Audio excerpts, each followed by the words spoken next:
बड़ बड़ सब राज्य से जाइए गोटे कैंपेन अच्छा दीर्घ 22 वर्ष हम नेताजी मृत्यु रहस्यर पर्दाफाश कर। नेताजी की जो मृत्यु का रहस्य है उसको हम सेटल करना चाहते हैं।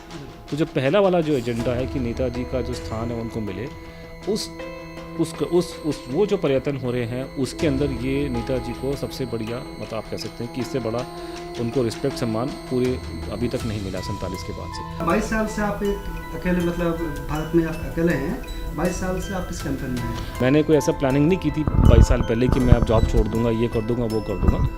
मैं इस काम में मैं आया और करते करते करते मेरे साथ में ये हो गया। तो नेताजी के ग्रैंड नेफ्यू को अगर परिवार बताते हैं, जो नेताजी का भतीजा अभिनंदन बोस वहाँ आता, तो वो नेताजी का परिवार नहीं है क्या?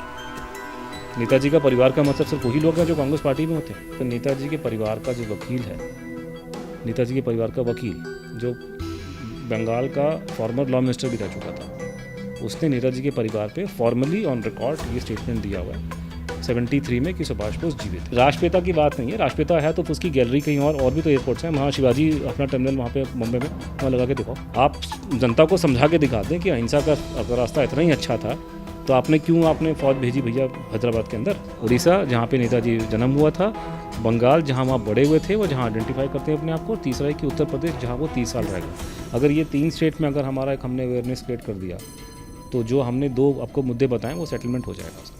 तेज दर्शक बंधु, राज्य तथा राष्ट्र राजनैतिक रंगमंच नेताजी सुभाष बोस ना सबुदिन इतिहास लिपिबद्ध हो युवा मानकर आइडियल नेताजी। तेज विषय दीर्घ 22 वर्ष हम रिसर्च कर अनुज धर सार बर्तमान ओडिशा टूर पहुंचती 22टा कंट्री सी बुली सारे। देशर बड़ बड़ सब राज्य से जाइए गोटे कैंपेन अच्छा दीर्घ 22 वर्ष हम नेताजी मृत्यु रहस्यर पर्दाफाश कर। आमर इंटरव्यू बर्तमान हिंदी चलो। दीर्घ दिन पर बहु चेष्टा फल प्रथम थर पर आसी पहुंचती ओडिशा रे। आपका स्वागत करता हूँ। नमस्ते, धन्यवाद आपका। एक्चुअली हमारे दर्शक जो है वो ज़्यादातर उड़ीसा से हैं। मैं भी माफ़ी चाहता हूँ, मैं उड़िया नहीं बोल सकता। मैं दिल्ली का रहने वाला हूँ तो हिंदी बात करूँगा तो हिंदी में समझ आएगा। तो पहले आपके बारे में एक छोटा सा इंट्रोडक्शन देता हूँ, फिर आपसे के साथ हम बात करेंगे। एक दशक से भी अधिक समय से अनुज धर सर सुभाष चंद्र बोस के लापता होने के आसपास के रहस्य को सुलझाने में लगे हुए हैं, खुद को समर्पित कर दिया है। उनके द्वारा लिखी गई 2012 में बेस्ट सेलिंग किताब इंडियाज बिगेस्ट कवर अप, जो बोस फाइलों की सार्वजनिक करने की मांग पर जन्म लिया था। और अनुज धर सर एक नॉन प्रॉफिट ऑर्गेनाइजेशन के ट्रस्टी फाउंडर भी हैं जिसका नाम है मिशन नेताजी। वो एनजीओ जो नेताजी से संबंधित दस्तावेजों को सार्वजनिक करने की अभियान चला रहा है। और भी बहुत सारी चीज़ें हैं लेकिन मैं बहुत कम कहा आपके बारे में। उड़ीसा टूर में पहली बार आप आए हैं, कैसे? मैं तो बहुत खुश हूँ। मैं तो 22 साल से मैं रिसर्च कर रहा हूँ। ये मेरा सन 2000 से शुरू हुआ था करके, और उसके होने के बावजूद ये पहली बार मौका लगा। तो खुशी भी है और थोड़ा गम भी है कि ये पहले होना चाहिए था, लेकिन और पहली बार मैं उड़ीसा में कल ही पहुँचा। कल मैं भुवनेश्वर में लैंड किया था, वहाँ पे फिर कटक में आया। तो आते ही अब नेताजी जन्म स्थान है वहाँ पर, कल पहले वही देखा मैंने। उसके बाद फिर तो बड़ी खुशी की बात है। नेताजी का हम लोग इतने साल से लगे हुए करने और उनके जन्म स्थान में कभी नहीं गए, तो ऑब्वियसली बहुत खुशी है। लेकिन ये हल्का सा दिल में रंजिश है कि ये इसको 22 साल क्यों लग गए करते। ये बात बिल्कुल है। भले ही 22 साल लगे लेकिन कैसा रहा, मतलब अच्छा लगा बहुत हमारे लिए। तो हमारे सब पूरे देशवासियों के लिए कटक में आना जरूरी है, सिर्फ मेरी बात नहीं है। सारे देशवासियों को, पूरी दुनिया साबरमती आश्रम देखने जाती है तो फिर जी सुभाष बोस का देखना जरूरी है यहाँ पे आके। नेताजी का यहाँ पे जन्म स्थान है, यहाँ पे म्यूजियम है, बाकी चीज़ें। और खासकर हम जैसे लोग जो नेताजी पे ही उन पे अपनी रिसर्च वगैरह पे, हमारा को तो बहुत पहले रहना चाहिए था। जी, ये तो बिल्कुल सही बात है। एक चीज़ मैं आपसे जानना चाहूँगा कि नेताजी के जो ग्रांड स्टैचू, अभी मैं दिल्ली की बात कर रहा हूँ, वहाँ पे जो इंस्टॉल किया गया, तो ये कितना बड़ा इवेंट है आपके लिए? इवेंट बहुत बड़ा है हमारे लिए। इसलिए बड़ा कि 1947 में जब देश आज़ाद हुआ था तो एच.वी. कामत नाम के एक मेंबर ऑफ असेंबली, जो बाद में हमारी पार्लियामेंट बच गई, और वो नेताजी के बाद पहले व्यक्ति थे जिन्होंने ICS को छोड़ा है और देश की फ्रीडम स्ट्रगल में वो आ गए। और एच.वी. कामत सुभाष बोस के साथ में थे। और आप ये कह सकते हैं कि एच.वी. कामत ने ही ये आवाज़ उठाई थी, जिस आवाज़ को लेकर के बहुत लोग अलग अलग समय पे, एक समय पे हमारे समरगुआ जी थे बंगाल के MP, और अब हम लोग हैं करके। तो बेसिकली हमारी जो आज के लेवल पे ऑपरेट कर रहे हैं, हमारी 2 डिमांड्स हैं। और हमारी डिमांड नंबर 1 ये है कि नेताजी की भूमिका हमारे देश को आज़ाद कराने में नंबर 1 थी। हमारा देश अहिंसा से आज़ाद नहीं हुआ, हमारे देश को सुभाष बोस ने आज़ादी दिलाई है। तो हम चाहते हैं कि ये सरकार इसको ऑफिशियली एक्सेप्ट करे, नंबर 1। नंबर 2, हम नेताजी की जो मृत्यु का रहस्य है उसको हम सेटल करना चाहते हैं। तो जो पहला वाला जो एजेंडा है कि नेताजी का जो स्थान है उनको मिले, उस वो जो पर्यटन हो रहे हैं उसके अंदर ये नेताजी को सबसे बढ़िया, मतलब आप कह सकते हैं कि इससे बड़ा उनको रिस्पेक्ट सम्मान पूरे अभी तक नहीं मिला 47 के बाद से। सन 47 में एच.वी. कामत ने डिमांड किया था कि नेताजी का फ़ोटो असेंबली में लगे, असेंबली जो बाद में जाके हमारी पार्लियामेंट बनी है सन 50 में। तो सरकार ने मना कर दिया और वो करते करते करते जाके वो सन 1978 में जाके लगा। तो आप खोज सकते हैं कि खुद की ऑलमोस्ट 30 साल लग गए इस देश इस मना करने के पीछे वजह क्या? वजह कुछ नहीं है, वो अपना उनको अपना ब्रांड चलाना है, वो अपना काम कर रहे हैं। उनको महात्मा गांधी का नाम प्रमोट करना था तो उन्होंने सुभाष बोस का नाम प्रमोट नहीं किया। नेताजी को पसंद नहीं करते थे कांग्रेस के लोग, वो सारी बातें थी। तो आप ये हिसाब लगा लीजिए कि 30 साल लग गए उनको पार्लियामेंट में। हमारे पार्लियामेंट में जैसे हिंदी में कहते हैं कि अरे गहरे नथु खैरों की फ़ोटो लग गई, लेकिन सुभाष बोस की नहीं लगी। जाके 1978 में हमारे लिए बहुत बड़े होंगे, हमारे से आप कंपेयर करेंगे तो बहुत बड़े लोग हैं, लेकिन अगर उनकी तुलना आप नेताजी सुभाष चंद्र बोस से करेंगे तो वो अरे गहरे नथु खैरे थे। उनकी फ़ोटोग्राफ्स वहाँ लग रही है, उनकी पार्लियामेंट में उनके लग रहे हैं, चित्र लग रहे हैं। सुभाष बोस का लगा नहीं, जाके 78 में जाके लगा। अब उसी में हिसाब आता है कि हमें ये बहुत बड़ी बात है कि नेताजी की मूर्ति लगना भारत की सबसे इम्पोर्टेंट रोड, जहाँ पे हमारी गणतंत्र दिवस की परेड होती है, सारा देश जाता है, दिल्ली का पूरा इंडिया गेट वहाँ पर है, पूरा बहुत बड़ा, मतलब भारत का सबसे इंपॉर्टेंट रोड है, वहाँ नेताजी की मूर्ति का लगना हमारे लिए बहुत अच्छी बात है। और हमारा जो पहला, जो मैंने आपको बताया कि पहला जो हमारा एम है हमारी पूरी स्ट्रगल का, कि सरकार ऑफिशियली तौर पे एक्सेप्ट करे कि नेताजी का योगदान भारत की आज़ादी में नंबर 1 था। तो उस जो मुहिम में ये एक बहुत बड़ा हमारे लिए मील का पत्थर है। हमारे उस मुहिम में इस मूर्ति के लगने से बहुत हमको मदद मिलने वाली है।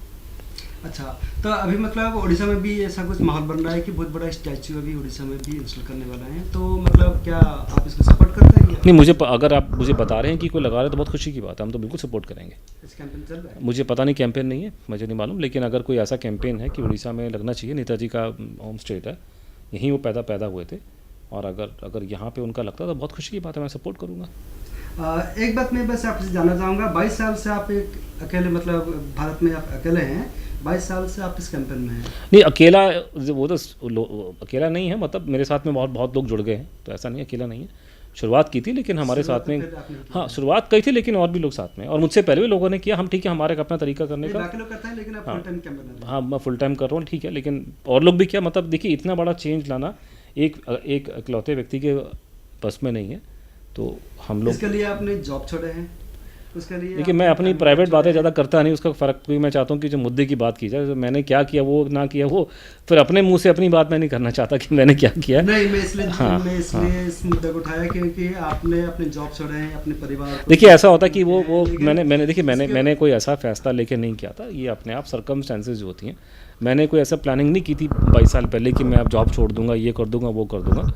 मैं इस काम में मैं आया और करते करते करते मेरे साथ में ये हो गया। तो मैं ये नहीं बोलूँगा कि मैंने जानबूझ के करा, लेकिन ठीक है, मेरे ऊपर वाला कुछ काम करवाना चाहता था, तो अगर कल को ये काम में अभी हमें थोड़ी सक्सेस मिली है, मान लीजिए आने वाले 5-10 साल के अंदर हमको पूरी सक्सेस मिल जाती है, तो मैं ये मान कर चलूँ कि ऊपर वाले ने हमारे सिर पे काम डाल दिया। और तो मैं कुछ इसका, मेरे पास एक्सप्लेनेशन नहीं है ना कि मेरे जैसा नॉर्मल आदमी पे क्यों इतना बड़ा काम लाद दिया ऊपर वाले ने। ये जो मुहिम लेके आप चल रहे हैं, इसके चलते सोशल मीडिया में और एक भी कैंपेन चल रहा है कि you are deserve for Padma Shri award. नहीं, आई थिंक वो मैं कुछ नहीं था, मजाक, मैं उसको मजाक समझता हूँ। मेरा मानना है कि अभी हमारा उसको बाद में, हाँ, मेरा अभी मानना ये कि अभी जो हमारा काम चल रहा है अभी वो उस पर है। हमारा काम जो इम्पोर्टेंट है कि जो मुद्दे हम लोगों ने रेज़ किए हैं, हम 2 मुद्दों पे अपना काम करते रहेंगे। जिस दिन सरकार हमारी ये 2 बातें मान लेती है, हमारा ये 2 सेटलमेंट हो जाता है, उसके बाद खुद जनता इनाम दे देगी मेरे को, फिर चिंता मुझे पद्मश्री की की नहीं होगी। एक इंटरव्यू में आपका देख रहा था, तो वहाँ पे आप बोल रहे थे कि उस समय लगभग उम्र होगी 55 साल, वो आए थे भारत में। कोई कह रहा था कि वो चाइना से आए हैं, कोई कह रहा था कि वो नेपाल के रास्ते से आए हैं, और एक कपड़ा ढक के वो रहते थे, जिससे बात करते थे। देखिए ये जो आप बात कर रहे हो नेताजी को रहस्य और नेताजी रात को जब निकले थे तो अकेले रात को निकले थे, नेताजी बीच को में चलते थे। नेताजी को क्या हुआ इसको लेकर के इस ये देश पूरा में स्टोरी क्या है? नहीं ये स्टोरी बहुत लंबी चौड़ी है। वो आज शाम को मैं यहाँ पे अपना जो मेरा लेक्चर अभी होने वाला है थोड़ी देर बाद में उसकी मैं उसमें बातचीत करूँगा उसकी। और यही बात मैं जहाँ जहाँ जाता हूँ अपने लेक्चर्स वगैरह, जैसे अभी मेरा मित्र और मैं हम लोग IIT कानपुर में थे, फिर मैं अभी इससे पहले लखनऊ में गया था करके, तो ये हम लोग करते हैं करके। होता क्या कि पिछले 10-20-30 सालों के अंदर नेताजी को लेकर के बहुत सी इन्फॉर्मेशन मिल गई है जो पहले लोगों के पास में नहीं थी। और वो इन्फॉर्मेशन मिली है, कुछ हम लोगों ने निकाल भी ली है, फाइलें भी हम लोगों ने पब्लिक करवा दी, डिक्लेयर करवा दी, और भी इन्फॉर्मेशन है। तो अभी आप ये समझ सकते हैं कि 90 के दशक में आज से 10-20-30 साल पहले जो लोगों को नॉलेज थी कि नेताजी का जो मृत्यु का रहस्य है उसके बारे में, आज वो नॉलेज हमारी बहुत ज़्यादा उससे। तो हम बिल्कुल क्लियरली इस बात को बोल सकते हैं कि अगर आपसे सवाल पूछा जाए कि साहब नेताजी को क्या हुआ था, तो उसमें एक थ्योरी आती है सरकारी कि प्लेन क्रैश में मरे थे। हमारा मानना है वो थ्योरी गलत है। उसके बाद में 2 अलग अलग थ्योरियाँ और निकल के आती हैं। एक थ्योरी है कि साहब नेताजी का रूस में थे वो और उनको वहाँ मार दिया गया, और लोग पंडित जी को उसके लिए ब्लेम ठोकते हैं और कहते हैं कि सालिन ने उनके कहने पे उनको मरवा दिया। दूसरी थ्योरी ये बोलती है कि नहीं, वो रूस में नहीं मरे थे, वो भारत में थे और साधु वेश में यहाँ पे थे। और जो आप बोल रहे हैं कि वही कहानी साधु वेश में यहाँ भारत में है और उत्तर प्रदेश में अलग अलग जगह में रहे, उनके मरने के बाद उनका नाम गुमनामी बाबा नाम से मशहूर हो गए। तो ये 2 थ्योरी है। तो उसके बाद मूवी बनी, बहुत कुछ हुआ। और हमारी जो रिसर्च मैंने की है, मेरे दोस्तों ने करी है, बाद में उसको हमने क्रॉस चेक वेरीफाई किया। हम प्लेन क्रैश की थ्योरी को अपोज करते हैं, रशिया में मार दिया ये थ्योरी को अपोज करते हैं। और हमारे हिसाब से ये जो तीसरा जो थ्योरी है जिसको सो कॉल्ड गुमनामी बाबा की जो बात कर रहे हैं, मैं उस थ्योरी को सपोर्ट करता हूँ। इसमें जो भगवान जी का जो थ्योरी है ये फिर क्या है? ये भगवान जी गुमनामी बाबा का स्टोरी वही है कि उन्होंने रशिया में उन्होंने अज़ाइलम मांगा था, उनको अज़ाइलम मिल गया। उसके बाद वो सन 50 के दशक के शुरुआत के में भारत आ गए, यहाँ पर थे लेकिन बीच बीच में निकल जाया करते थे, इसलिए उन्होंने यूपी का वो इलाका चुना क्योंकि वहाँ पे उनको शायद और बहुत कॉम्प्लिकेशंस हैं, उसको 1-2 लाइन में समझाना मुश्किल है, लेकिन कुछ ऐसे कारण थे, सर्कमस्टेंसेस थी कि वो बाहर निकल नहीं सके। यूपी की जो जगह चुने, आप बोल रहे थे लखनऊ की जो जगह, फैजाबाद की जो जगह चुनी उन्होंने, ये सारा इलाका नेपाल बॉर्डर से बहुत पास में है, क्योंकि वो जहाँ भी थे वो बाहर निकल के जाया करते थे। तो नेपाल का क्यों लिंक कर रहे हैं? नेपाल की भारत से निकलने का रास्ता और क्या है? बाहर से निकलने का रास्ता है कि नेपाल का बॉर्डर आज के दिन भी खुला बॉर्डर है। मैं आज की बात करूं, आज के दिन भी नेपाल और भारत के बीच में आपको वीज़ा नहीं चाहिए होता है। आज के दिन भी बॉर्डर खुला हुआ है। हम बात कर रहे हैं यहाँ से 30-40-50 साल पहले या उससे पहले की। तो वहाँ से उनको निकल के जाना, क्योंकि वो बोलते कि मैं यहाँ पर तो हूँ लेकिन मुझे बाहर जाना पड़ता है कई कामों से। तो बार बार वो रूस जाया करते थे वहीं से निकल करके, तो वहीं से उनका आना हुआ, वहीं से जाना हुआ कर कैसे, तो इसलिए उन्होंने वो इस इलाके को चुना। बड़े बड़े नेता, मुख्यमंत्री भी आते थे मिलने के लिए। अब वो खबरें हमको लग रही कि वहाँ पे कम से कम संपूर्णानंद जी जो मुख्यमंत्री थे उत्तर प्रदेश के 1954 के बाद से, और जिनकी नेताजी से बातचीत थी, वो नेताजी को बहुत पहले से जाना करते थे, वो आते थे। उसके अलावा और भी हमको 3-4 और मुख्यमंत्रियों का जिक्र मिल रहा है। चौधरी चरण सिंह हो गए, बनारसी दास हो गए, कमलापति त्रिपाठी हो गए, इन सब के नाम उसमें आ रहे हैं कि वो उनसे हमें, तो हमारा मानना है कि हाँ वो थे वहाँ पे। और लोग तो नेताजी परिवार के लोग जो हैं नेताजी परिवार का मतलब क्या है आपका? मतलब नेताजी का परिवार का मतलब ये लोग जो अभी बैठे हुए ये परिवार है, जो पहले चले को परिवार नहीं था क्या नेता? जैसे अभी लोगों ने कि एक स्टोरी फ्लोट कर दी कि प्रधानमंत्री जी ने जब ये प्रोग्राम कराया दिल्ली में तो नेताजी का परिवार नहीं आया। तो नेताजी के परिवार में किनको काउंट कर रहे हैं? एक हमारे नेताजी के परिवार के उनके ग्रैंड नेफ्यू जो कांग्रेस पार्टी के सपोर्टर हैं वो, एक दूसरा उनके कम्युनिस्ट पार्टी के लोग हैं वो सपोर्ट करने वाले। तो नेताजी के ग्रैंड नेफ्यू को अगर परिवार बताते हैं, जो नेताजी का भतीजा अर्धेंदु बोस वहाँ आया था, तो वो नेताजी का परिवार नहीं है क्या? नेताजी का परिवार का मतलब सिर्फ वही लोग हैं जो कांग्रेस पार्टी में होते हैं। नेताजी परिवार का मतलब वही लोग हैं जो कम्युनिस्ट पार्टी के मार्गदर्शन पे चलते हैं। तो नेताजी का परिवार था। और आप जो बात कर रहे हैं कि नेताजी के, मैं आपको आज बताऊंगा, जैसे फॉर एग्जांपल कि खोसला कमीशन के सामने, आपको पता है कमीशन ऑफ इंक्वायरी के सामने अलग अलग पार्टीज़ आती हैं, और वो पार्टीज़ जो होती हैं अपने वकील के थ्रू बोलती हैं। और आप ये बात समझ सकते हैं कि किसी कमीशन और कोर्ट के सामने बोलना अलग बात है और मीडिया में बाइट देना और बात है। आजकल जो परिवार के लोग हैं वो मीडिया बाइट देने में मास्टर है, लेकिन मैं एक रिसर्चर के तौर पे मेरे लिए ज़्यादा इंपॉर्टेंट ये रहेगा कि मैं देखूँ कोर्ट कचहरी और कमीशन के सामने क्या हुआ।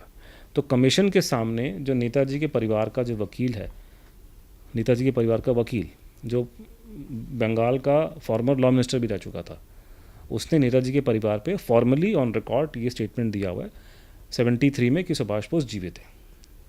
73 में। हाँ जीवित हैं। आजकल ये जो कहानियाँ सुना रहे हैं इनको, इनकी बात छोड़िए, मैं बात कर रहा हूँ उनकी, जब इनके इन सबके पिता माता पिता सब जीवित थे तो उनको नहीं मालूम था। और उनके परिवार नेताजी के परिवार का वकील अगर सब कमीशन के सामने ये बोल रहा है ओपनली कि वो भारत में हैं, जीवित हैं, ये बात बोला, भारत का तो मुझे पता नहीं, लेकिन जीवित का बताया उन्होंने, और लेकिन वो बाहर नहीं आ रहे, तो ये तो मैं उसकी बात क्यों ना मानूँ फिर।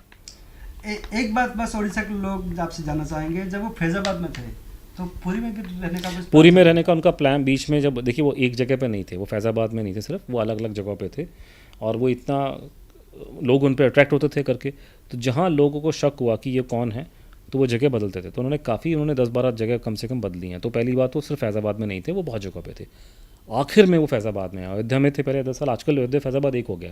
अदरवाइज़ फैज़ाबाद अयोध्या में वही फ़र्क है जो भुवनेश्वर में कटक में है, तो अब ट्विन सिटीज़ हैं। तो वो अयोध्या में 10 साल थे, उसके बाद में वो फैज़ाबाद में आके वहाँ उनकी डेथ हुई है।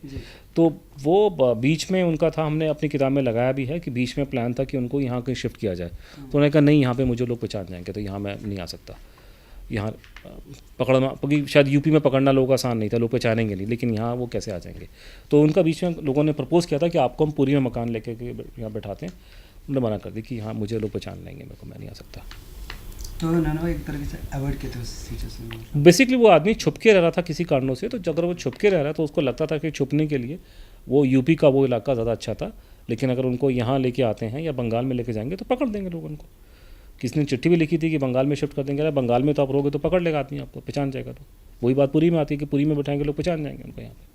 शायद वो पहचान तो लोगों ने यूपी में मिला उनको, लेकिन शायद वहाँ का थोड़ा ज़्यादा सेफ्टी थी उनके पास। वहाँ के लोगों का ये मानना था कि वो भी साधारण लोग नहीं थे, मतलब वो बाकी देश में राजनीतिक अभी क्या क्या हलचल है वो भी बता देते थे, वहाँ का मौसम के बारे में भी उनका जानकारी। हाँ, तो वही है ना कि अगर वो नेताजी थे तो अगर वो नेताजी थे तो ऑब्वियसली वो साधारण टूरिस्ट तो नहीं हो सकते ना, वो असाधारण व्यक्ति होंगे।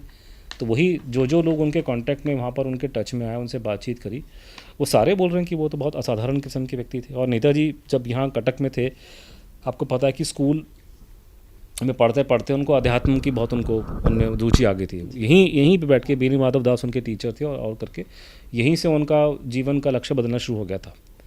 तो ये सभी को पता है कि नेताजी बहुत आध्यात्मिक थे और धार्मिक विचारधारा के थे।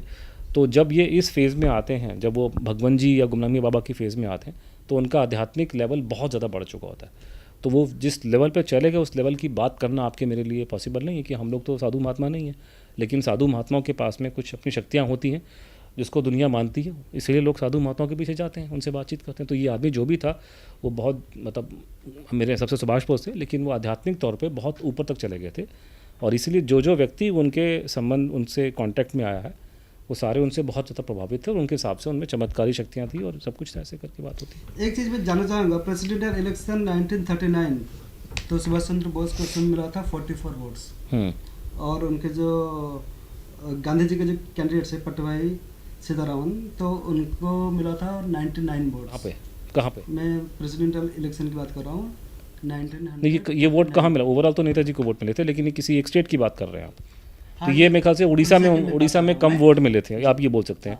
हाँ, तो इसका मतलब उड़ीसा में गांधी भक्त ज़्यादा है उस टाइम से, इसका मतलब ये निकलता है। अगर गांधी जी के कैंडिडेट को ज़्यादा वोट मिल रहे हैं और नेताजी को वोट कम मिल रहे हैं, इसका सीधा सपाट मतलब है कि उड़ीसा में गांधी भक्तों की भरमार है। तो उस समय गांधी भक्त की भरमार ज़्यादा था या इस समय? अब अभी ज़्यादा लग रहा है मुझे, क्योंकि मैं अभी आके जो देख रहा हूँ आपके हालात यहाँ पर जिस तरह के हैं, और जैसे मैंने इवन नेताजी के म्यूज़ियम के अंदर गांधी की फ़ोटो लगा रखी है। जब हम गांधी जी के म्यूज़ियम में जाते हैं, वहाँ तो फ़ोटो सुभाष बोस की नहीं लगती, यहाँ की लगा रखी है आप लोगों ने। तो यहाँ थोड़े गांधी भक्ति मेरे को ज़्यादा दिखाई दे रही है यहाँ पे। आपकी बात सुन के कुछ लोग नाराज़ हो जाए? नहीं, नाराज़ तो देखिए, नाराज़ की बात की मैं सच्चाई बोल रहा हूँ, क्या करूँ, लोग तो नाराज़ होते हैं हर जगह में। हम तो फिर नेताजी की बात करेंगे ना, मैं नेताजी की बात करूंगा तो गांधी भक्ति की बात ना करूँगा फिर। अब जो गांधी भक्ति की बात, अब चक्कर है कि अब नेताजी का नाम इस्तेमाल करके गांधी भक्ति करना, वो मैं देख रहा हूँ यहाँ पे हो रहा है ना करके। नेताजी के जन्म स्थान का जो उद्घाटन हो रहा है वो 2 अक्टूबर को हो रहा है। अब 2 अक्टूबर की इंपॉर्टेंस क्या सुभाष बोस की लाइफ में? 2 अक्टूबर की क्या इंपॉर्टेंस? नेताजी 2 अक्टूबर को तो पैदा हुए नहीं थे, गांधी जी पैदा हुए थे। तो गांधी जी के जन्मदिन से नेताजी के भवन को उद्घाटन करने का मतलब क्या? और महात्मा गांधी की इतनी बड़ी फ़ोटो लगाने की मतलब क्या वहाँ पे? एक नहीं, बहुत सारी। अब वही हाथ कलकत्ता में हम देख रहे हैं कि कलकत्ता एयरपोर्ट में महात्मा गांधी की गैलरी लगा दी फोटोग्राफ की उन्होंने। कलकत्ता एयरपोर्ट जो नेताजी के नाम पे है, वो नेताजी की गैलरी लगनी चाहिए। राष्ट्रपिता है इसलिए लगाए होंगे? नहीं, राष्ट्रपिता की बात नहीं है। राष्ट्रपिता है तो उसकी गैलरी कहीं और भी तो एयरपोर्ट्स हैं। वहाँ शिवाजी अपना टर्मिनल वहाँ पे मुंबई में, वहाँ लगा के दिखाओ। वहाँ लगा के दिखाइए, महात्मा गांधी गैलरी शिवाजी की मत लगाइए, फिर देखो आपको महाराष्ट्र लोग बताएंगे आपको फिर क्या होता है। तो गांधी जी की तो हज़ारों जगह गैलरी है, हम ये नहीं कह रहे गांधी जी गैलरी वहाँ लगाओ, गांधी जी की गैलरी, गांधी जी के म्यूज़ियम बहुत सारे दिल्ली के अंदर है, बहुत जगह वहाँ पे है। लेकिन जो एयरपोर्ट ही सुभाष बोस के नाम पे, वहाँ पे गांधी की गैलरी लगाने का मतलब क्या, तो क्या उसका। एक चीज़ मैं जानना चाहूँगा आपसे, ये जो आप 22 साल से ये जो मुहिम लेकर चले हैं, अब काफ़ी सफलता भी मिली है, युवाओं को मतलब आपको काफ़ी पसंद भी करते हैं, 4 मूवी बन चुके हैं, एक वेब सीरीज़ बन चुका है, आपका मूवी जो है, आपका जो किताब है बेस्ट सेलिंग का उसको किताब मिला था, इंडिया बिगेस्ट कवर अप की मैं बात कर रहा हूँ। तो इतने सारे जो सफलता आपको मिले, कुछ कहीं ना कहीं आपको अवेयरनेस क्रिएट हुई, आप ये कह सकते हैं कि आज अवेयरनेस है कि आज नहीं, मैं मैं आया, आप मेरा इंटरव्यू ले रहे हैं, यहाँ पर लोग सुनने आ रहे हैं, तो अवेयरनेस क्रिएट हुई है। लेकिन जी, बिल्कुल, लेकिन अगर आप ये बोलेंगे कि क्या हमारे अपने एम में हम सक्सेस हो पाए हैं, अभी नहीं पाए हैं, बहुत दूर है। लेकिन हाँ, हमने एक के बाद एक काफ़ी हम लोगों ने हमारे मिशन में सक्सेस आई हैं, लेकिन हाँ, जो success पूरी आए सक्सेस नहीं आई। अभी अवेयरनेस क्रिएट हो गई है, और ये मूर्ति का लगना हमारे लिए बहुत अच्छी बात है, हमने और भी बहुत काम कराए हैं। लेकिन मैंने आपको बोला कि हमारे 2 बड़े क्लियर ऑब्जेक्टिव्स हैं। पहला ऑब्जेक्टिव ये कि भारत की आज़ादी में नेताजी की भूमिका नंबर 1 थी, जिसको सारा देश जानता है, लेकिन ऑफिशियली उसको कांग्रेस गवर्नमेंट नहीं करती, कि सरकार जो है वो गांधी भक्ति करती है। तो वो हमको चेंज करवाना है। और दूसरा ये कि अपना हमको ये अपना कि नेताजी की जो मौत का जो रहस्य है, उसमें हमको चाहिए क्लैरिटी। हमारा स्टैंड बड़ा क्लियर है, सरकार का स्टैंड से हम एक्सेप्ट नहीं करते, हम चाहते हैं उसमें खुल्लम खुल्ला उस पर डिस्कशन डिबेट होनी चाहिए। जी, आप तो ये चाह रहे हैं कि खुल्लम खुल्ला उस पर डिबेट हो, इसमें आलोचना हो, लेकिन ये इतने सारे जो सफलता आपको मिली है, कहीं ना कहीं आपको लग रहा है कुछ चीज़ें पीछे छूट गया? नहीं छूट गया, मैं कहना कि अभी हमारा जो एम था वो तो अभी पूरा नहीं हुआ ना। सरकार अभी भी हमारी बात को नहीं मानती। वो सरकार ठीक है, ये काम कर रही है, मूर्ति लगा रही है, वो सब कुछ हो रहा है, लेकिन अभी भी सरकार का फोकस तो वही पुरानी वो गांधी भक्ति पर ही है। तो वो कहाँ काम को है, लेकिन जनता नहीं पसंद करती उसको, और हमारा वो चेंज कहाँ हुआ है। हमें अपनी सरकार के तौर से चाहिए कि भारत की आज़ादी में उनकी भूमिका नंबर 1 थी, ये हमको सरकार के से मनवाना है हमको।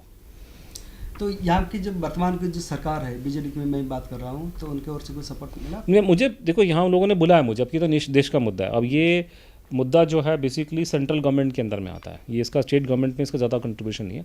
मैं बस इतना ही चाहूँगा कि मेरे को कुछ बीजेडी के लोग मिले हैं, तो मैं उनसे रिक्वेस्ट करूँ कि ये आपका नेताजी का जन्म स्थान है, आप में से कुछ लोगों ने सवाल उठाए हैं पार्लियामेंट में, और मैं चाहूँगा कि आने वाले टाइम पे आप लोग सब लोग यहाँ से मिलके, यहाँ के माननीय मुख्यमंत्री जी यहाँ नेताजी की इन 2 बातों को लेकर के हमारी पब्लिक के जो सेंटिमेंट्स हैं उसको पार्लियामेंट में और अलग फोरम्स में व्यक्त करें।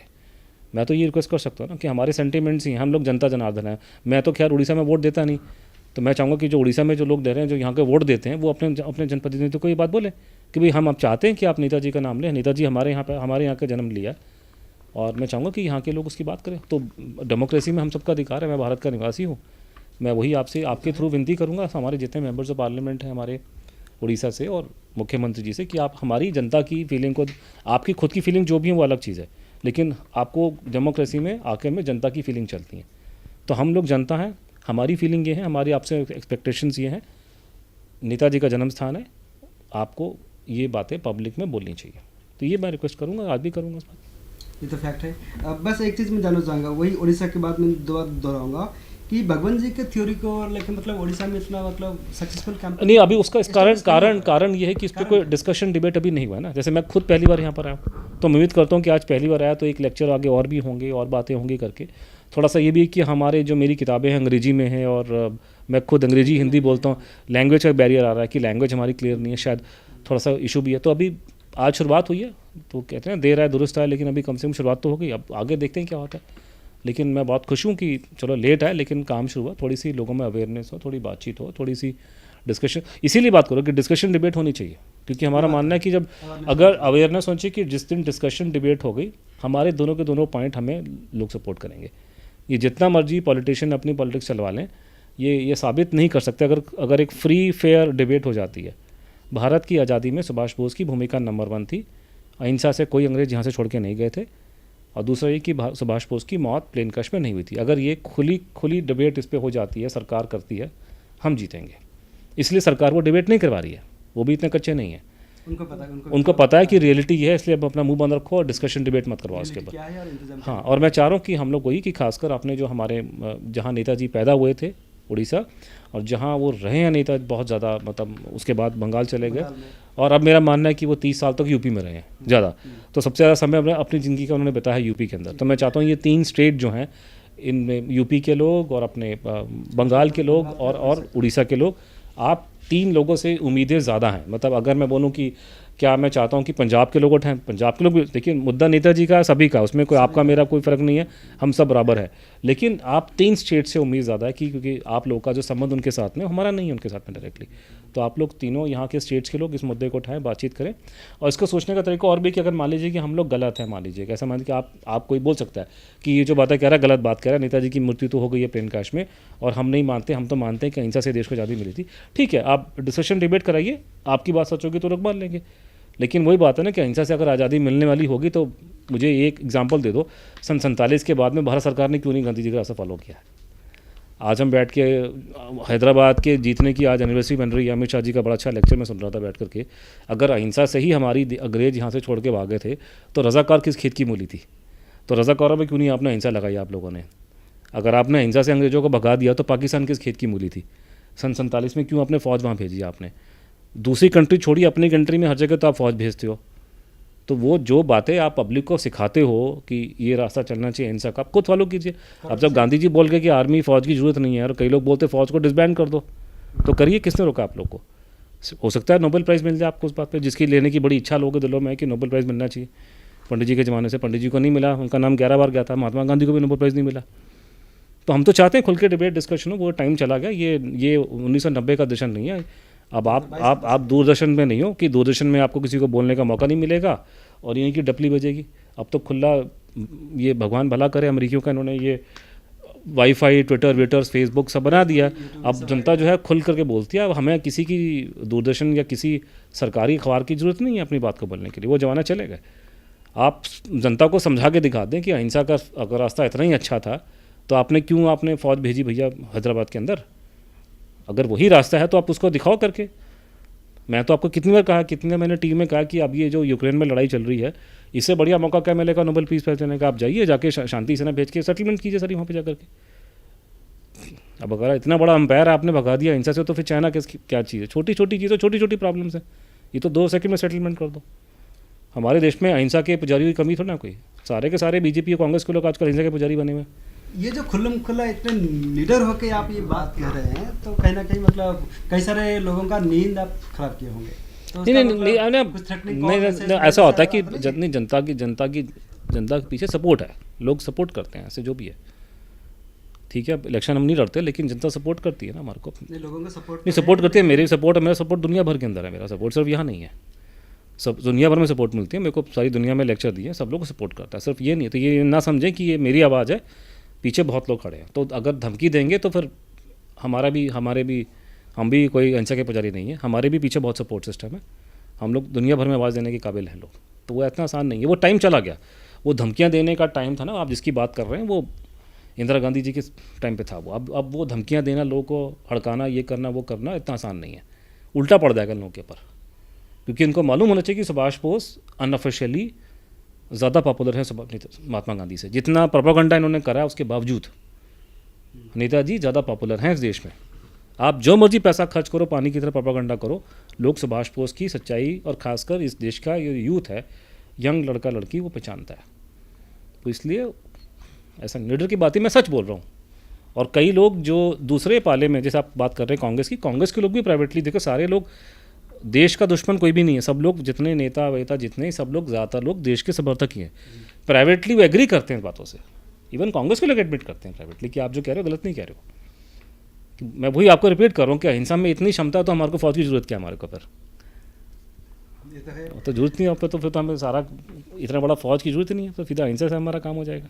तो मतलब आपके सपोर्टर ये भी जानना चाहते हैं कि मतलब आने वाले समय में और भी कोई किताब?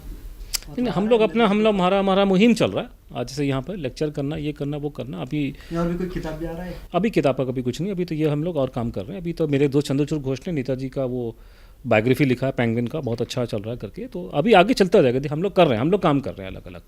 तो हमारे एफर्ट्स में अलग अलग चीज़ें, तो कई चीज़ें पाइपलाइन में होती हैं। एक फिल्म अभी गुमनामी फिल्म आई थी, दुर्भाग्य से हम लोग चाहते थे उसका उड़िया वर्जन भी आया, लेकिन वो हो नहीं पाया। यहाँ तो हो नहीं पाया। लेकिन अभी चारों की, और अगर क्योंकि इसको लेके इंटरेस्ट है, हम चाहेंगे कि फिल्में बने। लोगों ने इंटरेस्ट दिखाया इसको लेकर के। कुछ दिन पहले मुझे किसी ने बताया कि अनुपम खेर भी थोड़ा सा इंक्वायरी कर रहे थे इस केस के बारे में। तो मैं उम्मीद करता हूँ कि फ्यूचर में कभी कुछ होना चाहिए। ये नहीं तो वो नहीं तो वो, कि ये टॉपिक अच्छा। आजकल जिस तरह की फिल्में बन रही हैं, हमारी सारी फिल्में हमारी जो हैं वो क्या नाम है, देशभक्ति की फिल्में बन रही हैं, हिस्टोरिकल पे बन रही। तो आई थिंक कोई फिल्म प्रोड्यूसर बिल्कुल नेताजी डेथ मिस्ट्री जो इतना लोग मशहूर है, इतना ज़्यादा ज़बरदस्त है, फिल्में बनी चाहिए। हम तो उसका इंतजार कर रहे हैं, आज नहीं तो कल में 2-3 फिल्में बनाई और वेब सीरीज बना, उसका रिस्पॉन्स भी काफ़ी रिस्पॉन्स अच्छा है। वो छोटे स्केल पे था, आपको बड़े स्केल पे वो बना के बड़े स्केल पे बनाया, बड़े स्केल पे करें बिल्कुल। आजकल तो सिस्टम चेंज हो गया, और सिस्टम पूरा वो है ना कि हम लोग बार बार इस बात को याद रखिए, ये आप मेरा जो आपकी मेरी बातचीत हो रही है, ये 1995 में नहीं हो रही है, ये वो टाइम चला गया कि उसके लिए आप लोगों को धन्यवाद देना पड़ेगा अमेरिकियों को, कि अमेरिकियों ने आपका ये कंप्यूटर बना दिए, आपके वाईफाई बना दिए, आपके फेसबुक बना दिया, ट्विटर बना दिया, आपके मोबाइल फ़ोन बना दिए। इसकी वजह से आप हम लोग खुल करके दुनिया में जहाँ भी हो बातचीत कर सकते हैं। अगर ये चीज़ ना हो तो ये सारे गांधी भक्तों ने दूरदर्शन में आपको बोलने का मौका था, आपको नहीं ये लोग देते थे। सेंसरशिप थी यहाँ पे, आप बोल ही सकते नहीं हैं, उनकी बात बोलेंगे आपको काट देंगे, आपको दिखाएंगे नहीं आप लोग को। अब ये सारा का सारा, अब और सबसे बड़ी प्रॉब्लम की जड़ इनके हिसाब से ये है कि सारा का सारा सिस्टम अमेरिका में, यहाँ भारत में ही नहीं। इनके अगर हाथ में होगा तो ये सेंसरशिप कर देंगे।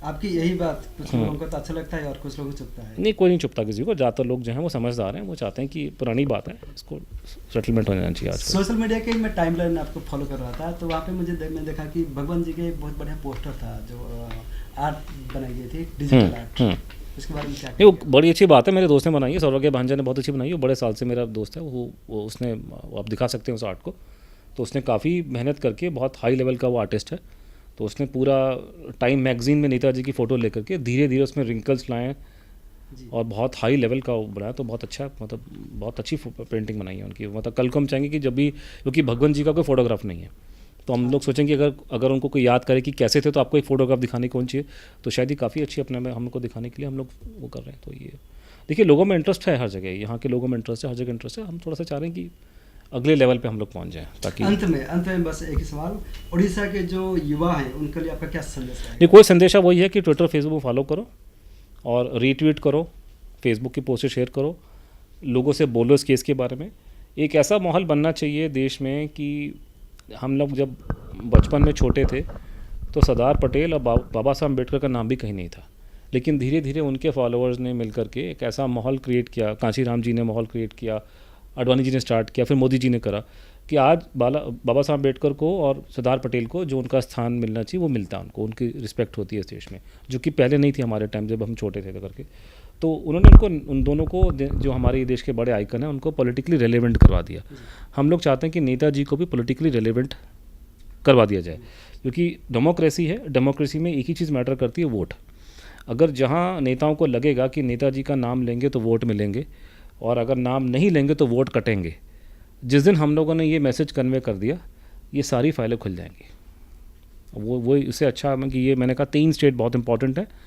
उड़ीसा जहाँ पे नेताजी जन्म हुआ था, बंगाल जहाँ वहाँ बड़े हुए थे, वो जहाँ आइडेंटिफाई करते हैं अपने आप को, और तीसरा है कि उत्तर प्रदेश जहाँ वो 30 साल रहेगा।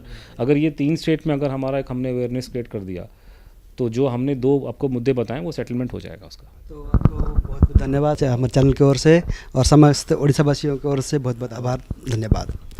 तो दोस्तों, अभी आप सुन रहे थे श्री अनुज धर जी को।